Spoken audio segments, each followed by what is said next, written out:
Alon, Wasalan, you're with the Nasty Pastor, and I'm back with another chapter reading from Stolen Legacy. this is a special book. I truly feel that every American, I don't care what race you come from, I don't care what religion, what culture you're under, I really stand firm in saying this is a book you need to read. This is a book that really is a gateway. You know what I mean? It's a gate into whom we pray to. It's a gate into knowing your ancestors. It's a gate to knowing the future. You feel me? There are things in this book that has been foretold, to be honest with you. If you're really paying attention, if you're really listening, because like I said before, ain't nothing new under the sun. The presentation's different. You feel what I'm saying? There's nothing new under the sun. The presentation is different. You got me? Satan can't reinvent the wheel. Because if Satan had reinvented the wheel, I'll be where? Dead or in prison. You feel me? You get me? You understand things, what I'm trying to explain to you? There's being 54 years old in this world, there are things that I don't need to experience to know that it's not going to work. You feel me? It's not going to work. You may have an enjoyable time for a day, for a week, for a month. You might get 4 years out of it. You get me? You might get 4 years of enjoyment out of it. But the turmoil you're going to go through is going to be for a lifetime. You feel me? A lifetime. So, pick it up. You feel me? Get it. The author is George G.M. James. The title is Stolen Legacy. Pick it up. Yes, the Greeks translated it. You feel me? The Greeks translated, but when you read the back of this book, it tells you the Greeks were not the authors of Greek philosophy, but the people of North Africa commonly called the Egyptians. You feel me? You get me? You get me, right? All right. They got that from us. They got that from us. You feel me? From us. So when I say to you, we was a civilized culture. Why are now we want to be savages? Why? Why? Let's get back to being civilized. Let's get back to thinking. Let's get back to forging a way of life for our babies. You feel me? Come on. We all have a legacy. We all have a way that we want to be remembered. Come on, let's get into it. You feel me? Let's get up and put some work into some things that is needed, that can bring peace into the next generation of your tree. You got what I'm saying? It can bring some peace in their life. It can bring some things in their life where they don't have to worry about it. You feel me? Isn't that, I know that was my ultimate goal. I know that is still my ultimate goal, to erase things that I know will hinder my children. You feel me? Get it out their way. Move it out their way. Put some protection around them where that hindering issue ain't nothing, because it's already been resolved. Look, you're with the Nasty Pastor. Come on, man. If you're viewing this on my YouTube channel, come on. OFM Kemet Edition. Like, share, definitely subscribe. Definitely put your notifications on. If you're viewing this on my Facebook page, OFM Stolen Legacy, come on, follow. Put your notifications on. Put some likes over there. You got me? Come on, get educated. Right now, we're in chapter, I'm about to do this again. You understand what I'm saying? I'm going to do this again to remember where we at, and so I don't say this to you wrong. You feel me? We're on, excuse me. Them mashed potatoes coming up, so I apologize. They got a nasty aftertaste to it, but they're coming up. But we're on chapter 6, part 5. We're on chapter 6, part 6. You feel what I'm saying? So let's dive in. Let's get educated, you know what I mean? Let's bring some enlightenment into our life. Let's really get an understanding who we are as a culture, what we gave up as a culture, how we was bamboozled as a culture, how Satan still have a hold on how we live, how we hate, how we love, how we process everyday life. You feel me? Because see, if I can keep you in turmoil, you will never love anything. You will never love anything. And the turmoil, honestly speaking, comes from your mouth. Comes from allowing people in your life that is not in your life to help you. They're in your life to hinder you, and you cannot process that for whatever reasons. And I don't want to just say the reason is that you don't like to be lonely, you don't like to be by yourself, you don't like to be bored. You know what I mean? I don't just want to make those the reasons. You feel what I'm saying? I just don't, because there's more reasons to it than just that right there.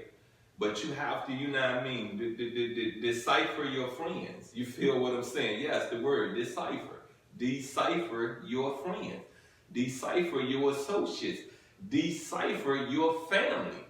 Man, it goes so deep. Decipher your kids, because sometimes your kids are sent to destroy you. You feel me?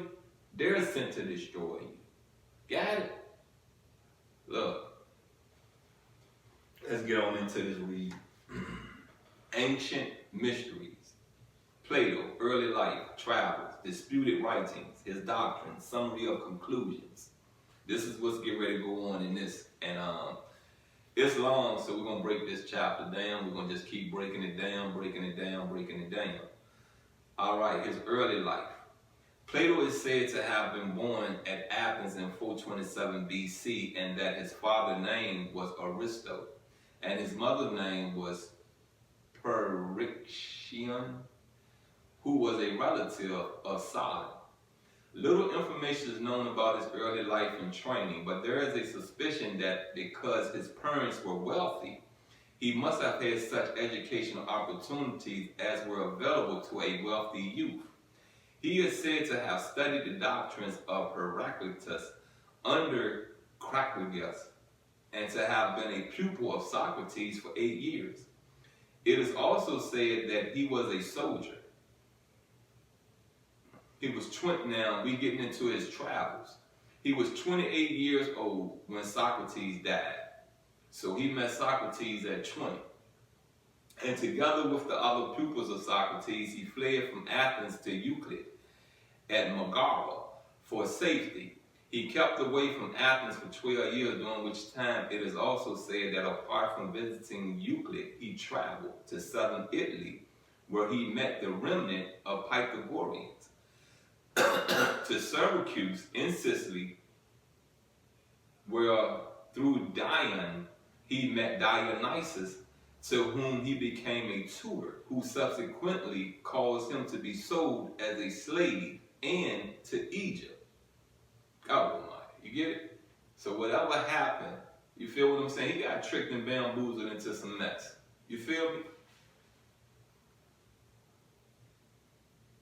Plato is said to have returned to Athens in 387 BC when a middle-aged man of 40 years, and to have opened an academy and a gymnasium on the western suburbs of Athens, over which he presided for 20 years. So right now, this man probably about a good 40, 50 some, 60 some years. Yeah, about 40, 40 years, and yeah, about 40, 60 some years, okay. He is said to have taught the following subjects: political science, statesmanship, mathematics, dialectics. And it is said that the curriculum was based upon the educational principles advocated in the Republic. Now we know the Romans was Republicans. You feel what I'm saying? They was not Democrats, they was Republicans.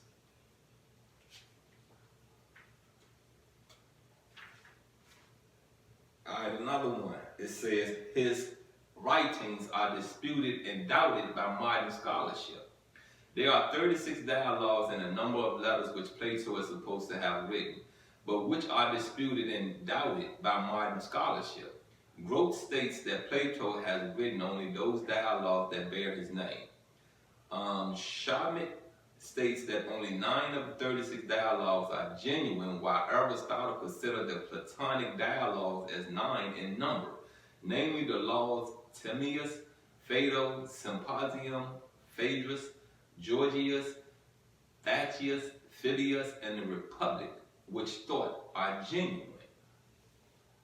Of the remaining 27 dialogues, some scholars contend that the youthful dialogue should be included with the genuine ones, and these are the Apology, Crito, Enthymeus, Lysis, and Protagoras.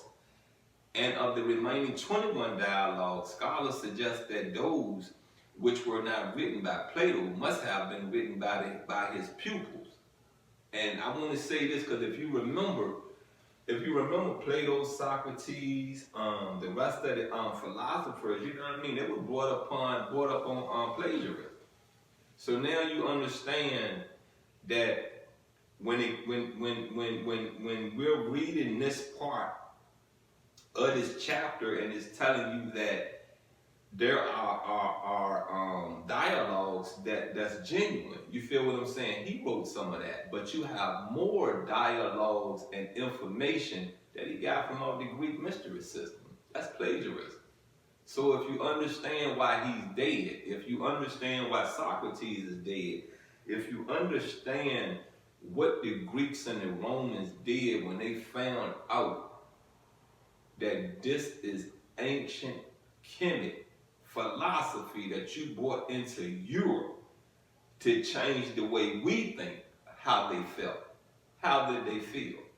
Because see, the Romans, the Greeks, yeah, they you know what I mean, they love some Cleopatra. You feel what I'm saying? They love some Cleopatra, but their ways were not of our ways. There were things about us that they found to be immoral, unrealistic. You feel what I'm saying? And there are things that we saw in their culture we find immoral, unrealistic. You feel what I'm saying?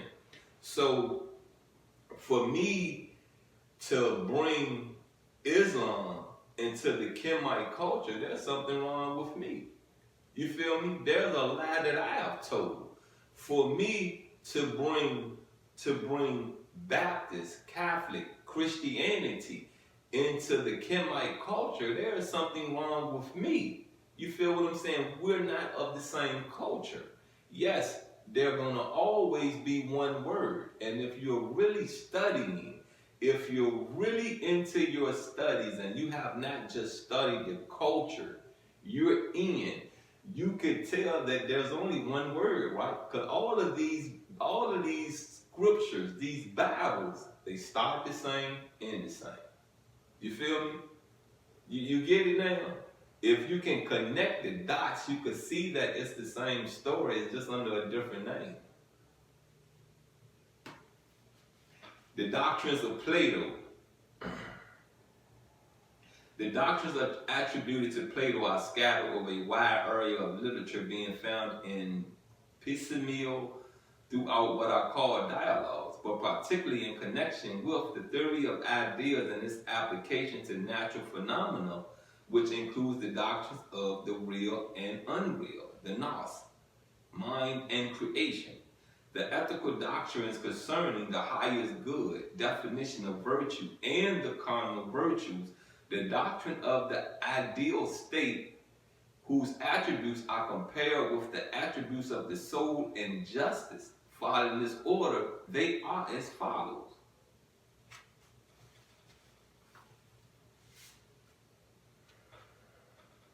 The theory of ideas, definition of ideas. This may be expressed in the following syllogism. The idea, retaining its unity, unchangeableness, and perfection, is the element of reality in a thing. The idea is the concept by which a thing is known. Therefore, the concept by which a thing is known is the element of reality in a thing.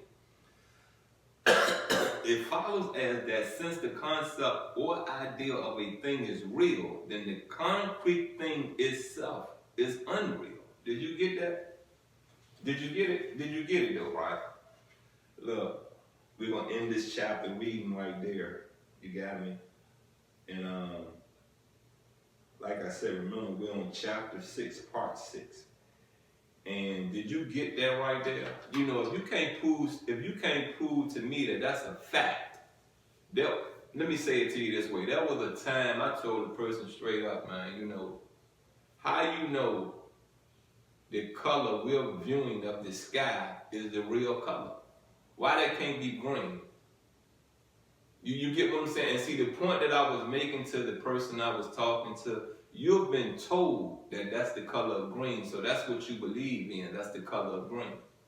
Where's the fact at? Because there are physical things that says that's blue. Why that's not green? Why that color isn't black? Why that color isn't white? You feel what I'm saying? We've been told these things, but there's no actual facts or proof that this is what this color is. You get it?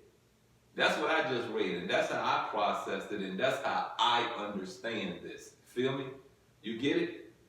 Anyway, you've been with the Nasty Pastor. I just wrapped up a reading of chapter 6, part 6 of Stolen Legacy. You got what I'm saying? Short, but you know, like I said, I'm gonna feed this to you slow. I really want you to read along. I really want you to invest in knowing who you are as a god or goddess. Look, I love you, and I'm out.